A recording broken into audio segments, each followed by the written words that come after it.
All right, we are going to go to the Golden State, California. And we've got Heidi Perryman to talk to us about what's happening in California.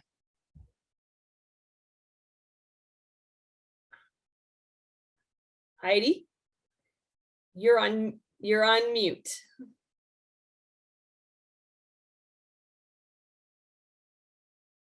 Uh-oh.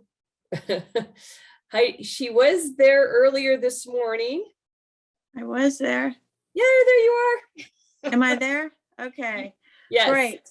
All right. So my slides aren't visible anymore, but I am hopeful that this will work. So I'm here representing the Golden State, and I'm the representative from Wortham. Wortham is located in California, and we got started way back in 2007 when some beavers moved into the urban creek in Martinez. Now, Martinez is northeast of San Francisco, and we had never seen beavers in the local creek before. So everyone was pretty interested in them. And the city was concerned when they built a lodge and a dam right on the street that flows through town. Heidi, I'm going to pause you for a second because people can't see your slides. So can you stop screen sharing and I'll go back to screen sharing because I want to make sure people can. Yeah. No, I want to. Okay, I'm stopping the screen sharing. Okay. Now I see a big U, but I still don't see it. Now I'm going to share. Okay, I think we're back. Everybody can see because it says I'm screen sharing and we can see your first slide. Great, go ahead. I'm sorry to interrupt you, but I want to make sure people got to see. There you go. Good. Okay. I like this slide. All right. So people were very interested in the beavers in town, but the city was very interested in the dam, and they were worried that it was going to cause flooding. So they got a permit critically to depredate or kill these beavers, and people were unhappy about it. They started talking to local press. They started talking to each other. They had children collecting signatures at local events. They had a candlelight vigil at the Beaver Dam. And at one point, this made national news and was talked about pretty much everywhere in California. Now, we were able to force the city to have a large meeting to discuss the fate of the beavers. Some 200 people showed up for that meeting. They came from uptown, downtown, and out of town. And they said pretty much with one voice, we do not want you to kill these beavers. Find another way. So the city was forced to hire Skip Lyle, you see on the bottom photo. He came in from Vermont and installed a flow device. And the way this worked is that it allowed the beavers to remain in our town for a decade safely, maintaining their dams. And that meant that all the wildlife that improved in our creek, because we saw more birds, more otters, more fish. We even saw mink and wood duck right a few blocks from Main Street. We were hopeful that since we were such a visible case, we would convince the state of California that this can work and that this would happen all over the state. Unfortunately, the learning curve was not as fast as we hoped. So let's go to the next slide, Jackie.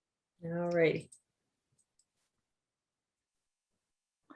All right. So in California, you are allowed to trap beaver for depredation, for threatening your property. We got a lot of press a couple of years ago for outlawing fur trapping of beavers, but this was kind of a red herring. Fur trapping is not an issue for California and hadn't been for the last 50 years, really. So what is a threat is depredation.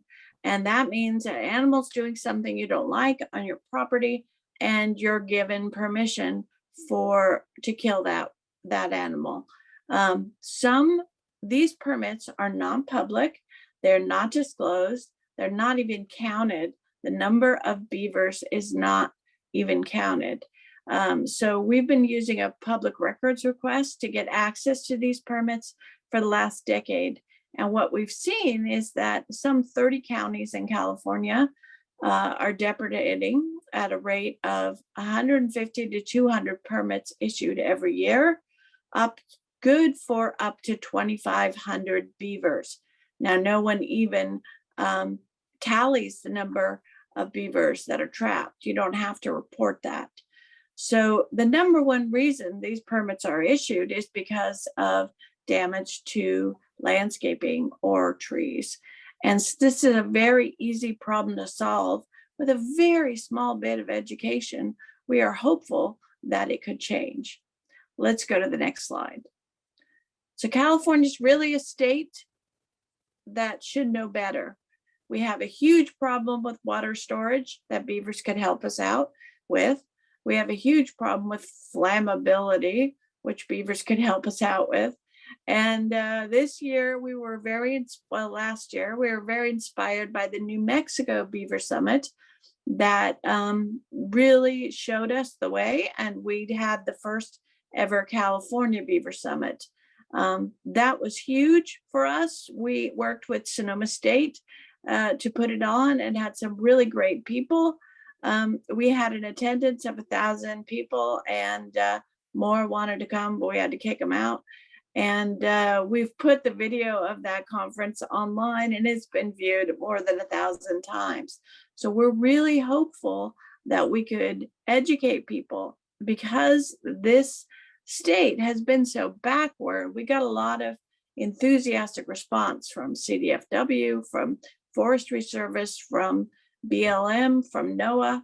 And, you know, California is a state where beavers can make a huge difference. Our salmon population is hurting way more than Oregon or Washington.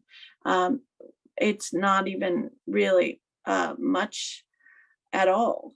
But it's a state where our water storage and our fire resilience might really turn the tables on the conversation about beavers. So next slide.